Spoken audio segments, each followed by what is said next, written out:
The average millionaire keeps more cash in the bank than you do, more actual dollars. So if the rich are supposedly avoiding banks, why are their balances bigger than yours? Because don't keep your money in the bank was never the real lesson. You should keep money in the bank, exactly enough and not $1 more. What matters isn't the number in the account, it's the percentage of your net worth it represents. For most people, that percentage is dangerously high. For the wealthy, it's a rounding error, and the rest isn't sitting in a savings account. The rich figured out that percentage. Today I'll show you the math behind it. I know how that sounds. Let me earn it. Every 3 years, the Federal Reserve runs the most detailed study of American wealth that exists. It's called the Survey of Consumer Finances. And buried inside the most recent one is a number that quietly dismantles almost every banks are the enemy video you've ever seen. Here it is. Take a household right in the middle of the country, between the 25th and 50th percentile of net worth, and cash sits at about 15% of everything they own. Move up to households worth over $1 million, and cash falls to roughly 6%. Move to the top 1%, and it collapses to 2%. That's the rounding error I promised you. Now watch what happens when we stop talking in percentages and start talking in dollars, because this is where the picture flips completely. That middle household with 15% in cash, in actual money, that's about $13,000. The millionaire household at 6% is holding around $124,000 in cash. And the top 1% at that tiny 2% share is sitting on nearly $700,000 in cash. So both things are true at once, and this is the part almost nobody gets right.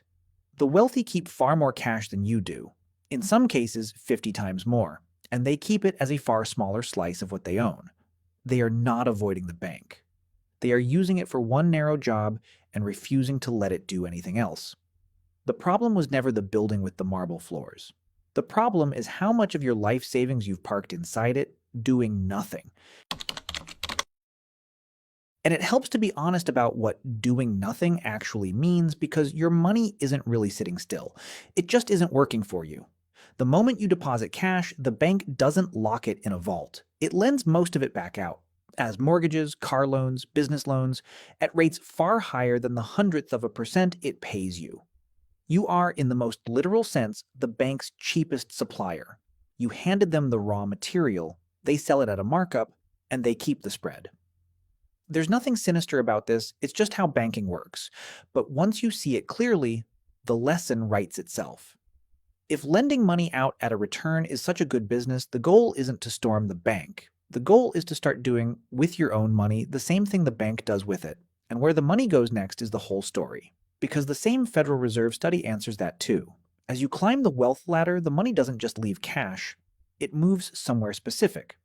Business ownership climbs from 2% of net worth in the middle to 9% among the affluent to 41% at the very top. Stocks climb from 13% to over 30%. The rich aren't hiding money from banks. They're moving it into assets that actually compound. Today we're going to walk through 5 of them. But first I want you to meet 2 people, because the entire rest of this video is a race between them. Their names are Jake and Marcus. They're the same age, they earn the same income, and today they each come into exactly $50,000. Same starting line, same day, same amount. The only thing that will ever differ between them is one decision: what they do with that money. Jake does what feels safe. He puts all $50,000 into a savings account, the kind marketed to him as free and secure, paying him 100% in interest. He feels responsible, he feels protected, and in a few minutes, I'm going to show you exactly what that safety costs him. Marcus does something different. He keeps enough in the bank to sleep at night, a real emergency reserve, and he refuses to keep a single dollar more than that sitting idle. The rest he puts to work across the assets we're about to cover. 2 men, 1 starting amount, 30 years. Hold that race in your head. We'll settle it at the end, and the gap between them is larger than almost anyone guesses. Before we get to the 5 assets, let me tell you what we're not going to do, because it's the trap nearly every other video on this topic falls into. We're not going to tell you to dump your savings into gold. We're not going to tell you crypto is your escape hatch from the banking system. Gold and a small position in speculative assets can have a place. as a hedge, a little insurance against chaos, maybe a few percent of a portfolio. But they are not wealth-building engines, and anyone selling them to you as the whole answer is selling you a feeling, not a plan. Real wealth, the kind the Federal Reserve data actually shows, gets built somewhere far less exciting. Let's go there. Asset 1 is the least glamorous and the most powerful thing on this list. A low-cost fund that owns the entire stock market. Not a hot stock, not a tip your brother-in-law gave you at a barbecue, the whole market in one basket held for decades. Here's why it works, and I'm going to be honest about the assumption because that's the entire point of this channel. Over the long run of American history, the broad stock market has returned around 10% a year before inflation. That's an average, not a promise. Some years are up 30, some are down 20, and I'll deal with that risk head-on in a few minutes. But strip out inflation, running around 3% over the long haul, and you're left with somewhere near 7% a year in real purchasing power terms. That real return is the engine. It is the one thing Jake's savings account can never give him, because 1/100% doesn't even keep pace with the price of groceries. When Marcus buys this fund, he isn't gambling. He's buying a tiny slice of thousands of companies whose collective job is to grow. That is the difference between betting and owning, and it is the foundation everything else is built on. And there's a simple piece of math that shows you why decades matter more than dollars. At that roughly 7% real return, there's an old shortcut called the Rule of 72. Divide 72 by your yearly return, and you get the number of years it takes your money to double. 7 into 72 is a little under 11. So in real inflation-adjusted terms, Marcus's money doubles roughly every 11 years. Over 30 years, that's almost 3 full doublings. $1 becomes 2, 2 becomes 4, and 4 becomes about 7. That is the entire secret. Not picking winners, not timing the market, not staring at charts all day, just letting a reasonable return compound long enough to double, and then double again, and then double once more. For contrast, run the same shortcut on Jake's savings account. At 1/100%, his money would take more than 7,000 years to double a single time. Asset 2 is where the hidden math lives, and it might be the most valuable 90 seconds of this entire video. Most people think of a 401k, an IRA, or an HSA as just a place to put retirement money. That's not what they are. They are a way to earn a return that never shows up as a return, because it comes from the tax you don't pay. Let me show you with Marcus's money.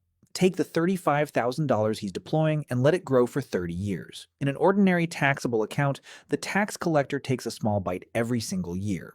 On the dividends your funds pay, on the trades happening quietly inside them. Call it 0.5% a year of drag. It sounds trivial. It is anything but. Over 30 years, that 0.5% compounding against you the whole way costs about $78,000 compared with holding the exact same investments inside a sheltered account. $78,000 for using a different type of account, not a different investment. That is not a coupon or a discount. It is a return most people never count because you can't see the money that was never taken out. This is precisely why the wealthy fill these accounts first every year before they invest a dollar anywhere else. And why an account like an HSA, which can go in untaxed, grow untaxed, and come out untaxed for medical costs, is quietly one of the best deals in the entire system. Asset 3 is the one the data practically shouted at us earlier. Remember that number. Business ownership climbing from 2% of net worth in the middle to 41% at the very top. That is not a coincidence, and it is not a rounding artifact. It is the single biggest structural difference between the merely comfortable and the genuinely wealthy. At the top, the largest thing people own isn't their stock portfolio and it isn't their house. It's a piece of a business. Now, I want to be careful here because this is the asset that gets romanticized the most and understood the least. Owning a business is not passive. It is not a side hustle you glance at twice a month while it prints money. It can mean starting something small, buying into something that already runs, or owning real equity in the company you already work for through your compensation. It carries genuine risk, and the honest truth is that most small businesses never make anyone rich. But when it does work, nothing else on this list compounds quite the same way, because you are no longer renting your money out to someone else's enterprise. You own the enterprise that other people's money flows into. You become, in the most literal and complete sense of the phrase, the bank. Asset 4 is income real estate, and I'm going to show you the seductive version of the math first. And then, in about 60 seconds, I'm going to take it apart myself because if I don't, I'm no better than the videos we started by criticizing. Here's the seductive version. Say you buy a $250,000 property with $50,000 down. Your $50,000 now controls an asset worth 5 times that amount. And if that property appreciates at just 3% a year, the growth isn't happening on your 50,000. It's happening on the entire 250. Run that for 30 years with a tenant's rent helping pay down the loan the whole time, and your original 50,000 can turn into something like 12 times what you put in. That is leverage. It is the single reason real estate has quietly minted more everyday millionaires than almost any other asset in history. And now I have to be honest with you because that clean 12 times number hides an enormous amount. Here is everything that seductive figure quietly ignored. It ignored the mortgage interest you'll pay for decades, often more than the house itself in the early years. It ignored the roof that fails, the furnace that dies in January, and the stretch of months where the property sits empty, no tenant, no rent, and the payment still due on the first. It ignored property taxes that never stop climbing, insurance, and the very real chance you simply buy at the wrong time or in the wrong place. Leverage is a magnifying glass. It makes the wins bigger, and it makes the losses bigger in exactly the same proportion. And a magnifying glass doesn't care which one it's pointed at. And that same honesty applies to everything we've covered today. That 10% stock return? It's an average stitched together from decades that included brutal, gut-churning crashes. There will be years your investments fall, and Jake's boring savings account looks like the genius move. There's even a specific cruel danger hitting retirement just as the market drops hard that can damage a plan that looked flawless on a spreadsheet. None of these assets are magic. Every single one of them asks you to trade the feeling of certainty today for a larger but genuinely uncertain reward later. That trade is the whole game, and most people will never make it because the safe, unmoving number in the account feels far too comforting to give up, which is exactly why the ending of Jake and Marcus's race matters as much as it does. 30 years have passed. Let's settle it. Jake kept all $50,000 in his safe savings account the entire time. On paper, his balance crept up by a few $100s in interest. He technically never lost a cent. But inflation was working against him every single year, quietly, invisibly, never once sending a statement. And when you measure what his money can actually buy at the end, in today's purchasing power, that $50,000 has shrunk to about $20,000. He never saw a red number. He never had a bad day at the bank, and he lost nearly 60% of his money's real value anyway. That is the true cost of feeling safe. It never bills you. It just quietly takes. Now Marcus, he kept $15,000 in the bank as his reserve, earning a real yield. And we'll come back to that reserve in exactly 1 minute because it's the fifth asset. The other $35,000 he put to work. 30 years later, measured in that same honest inflation-adjusted purchasing power, Marcus's money is worth over $250,000. Same starting line, same 50,000, same 30 years, the same crashes, the same inflation eating away at both of them. Jake ends near 20,000 in real terms. Marcus ends north of 270,000. That is a gap of roughly 13 to 1, not because Marcus earned a bigger salary, got a lucky tip, or timed anything. Purely because on day one, he decided how much cash was enough and then refused to let the rest sit still. And that is the question you should be asking right now. Not Marcus's number, yours. What is the real cost of the cash you're holding at this moment, over your time horizon, at your assumptions about inflation and return? because the answer is genuinely different for every single person watching. And a rounded example on a screen simply cannot give you your number. For members of this channel, I've built the exact tool that runs this math on your figures, your cash, your timeline, your assumptions, and shows you the real opportunity cost in today's dollars.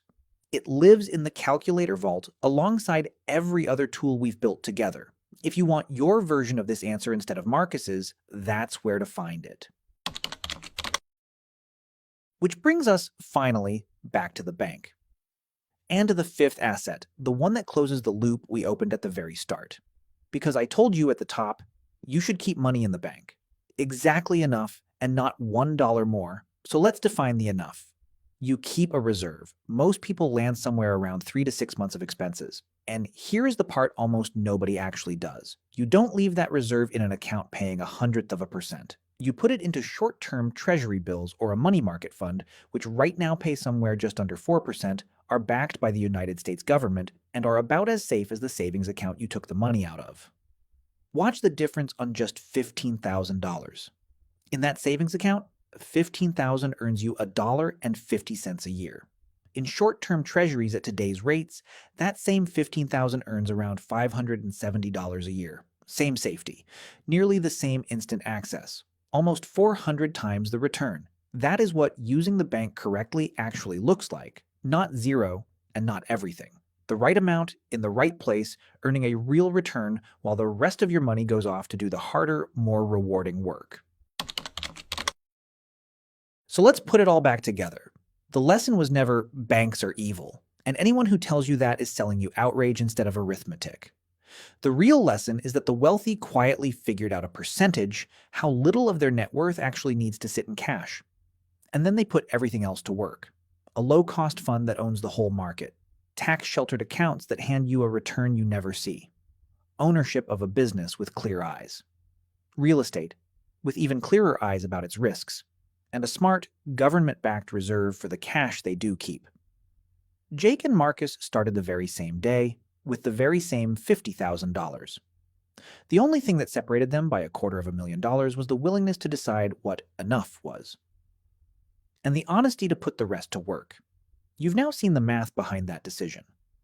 The next move is yours.